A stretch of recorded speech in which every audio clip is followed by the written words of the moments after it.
again. I had 7 jobs, mga kababayan. 7 po trabaho ko. I work in the morning, I study in the evening. I start at around 6 in the morning, I finish at 12.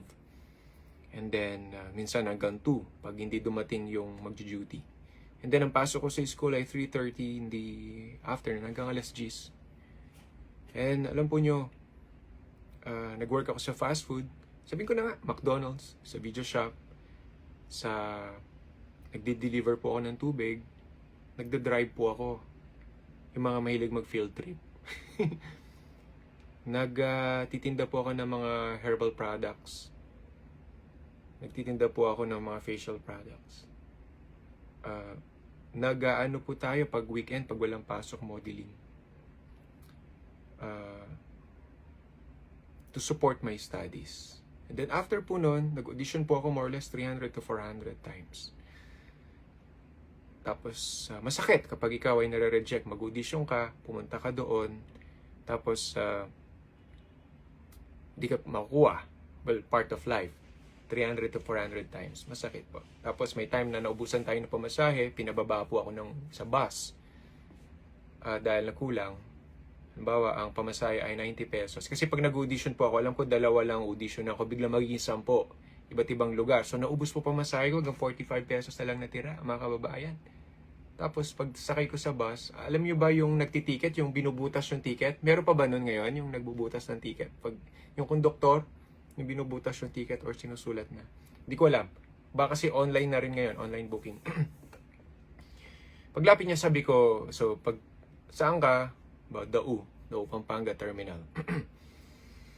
So, bubutasin na nyo yung ang presyo ay bawa 100. Ang pamasahe kong na lang 45.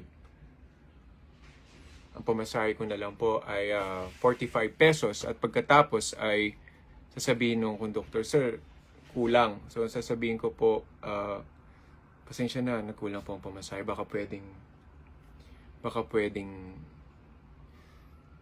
kunin ko na lang po yung number nyo. Tapos kapag po nakabalik na ako sa amin sa bahay namin, magpapadala po ako. Yung mga padala, Western Union, o kung ano man yung mga that time. Pero talagang wala po, kulang po, mga kababayan. Alam niyo po, pumunta siya sa driver, tapos bumalik siya. Kinuha naman yung 45 pesos, pero ibinaba ako somewhere in Bulacan. Sa Marilao. So from Marilao, going to Pampanga.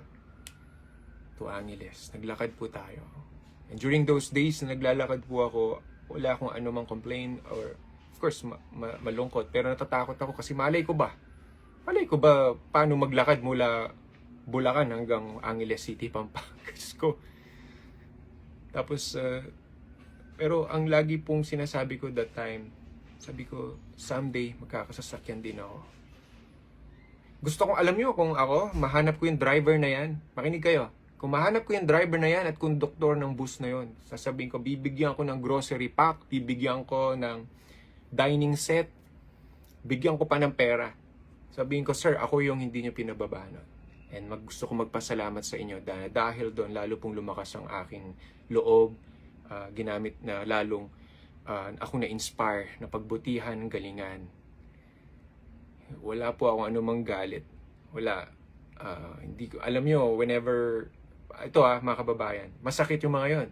Pero hindi po ako, whenever nare-reject ako, hindi ako nakukuha. Hindi ko po inaangat na sarili ko, share ko lang. May umaway sa atin, may nang api sa atin, may nang bash sa atin. Hindi po, ang bilang isang Christian, no? At the same time, I'm giving myself a favor. Whenever na may gumawa sa atin ng masama, hindi po ako nagtatanim. Dahil pag kasi nagalit ka at tinanim po natin sa puso yun, mabigat po yun. Diba, makaka-apekto, magmumukmuk ka, kaya hindi ka makakain, hindi ka makatulog. Makaka-apekto sa flow, makaka-apekto sa energy mo, sa good vibes mo, makaka-apekto sa mukha mo, magkaka-wrinkle ka, o kaya magiging matamlay ka. But when you forgive, at tapos kakalimutan mo, move on, babayaan mo na sila. You're giving yourself a favor, actually. Whenever we forgive and we move on. Para sa inyo yon. At the same time, pinatawad mo yung tao, But at the same time, para sa'yo yun. Kasi magaan, masarap sa pakiramdam na nakatulog ka ng mahimbing, malinis ang iyong konsensya. Tayo, nakakalimutan natin yung taong gumawa sa atin ng masama. Pero siya na gumawa ng masama sa atin. Bahala siya sa buhay niya. Hindi niya tayo makakalimutan ng mga kababayan. Pero ang Diyos na po ang bahala, gumante sa mga tao na gumawa ng masama. Although hindi natin wini-wish yun. Pero, ang Diyos promise niya yun I will never leave you nor forsake you, plus sabi niya, don't make any avenge. Don't avenge yourself. Vengeance is mine, yun ang sabi ng Lord. That is His promise. Although I do not wish bad things sa mga taong gumawa ng masama. Although naiintindihan ko naman yung boss na yon, negosyo lang. Although may time na talagang minsan kailangan nating wag nating kakalimutan yung human side. What if mangyari sa iyo yon? You know, ako pag may mga ganyan, may mga taong humingi ng tulong, may mga taong lumalapit, may mga nakikita ako sa daan, naglilinis ng windshield, nakahiga sa daan, kailangan ng pagkain. Ang lagi kong nilalagay sa akin, what if ako yon? Anong gusto kong gawin sa akin ng tao? What if tatay ko yun? What if yung loved ones ko yun? Hindi po ba? We put ourselves on their situation, on the shoes of other people. What will you feel? Yung ganun siya.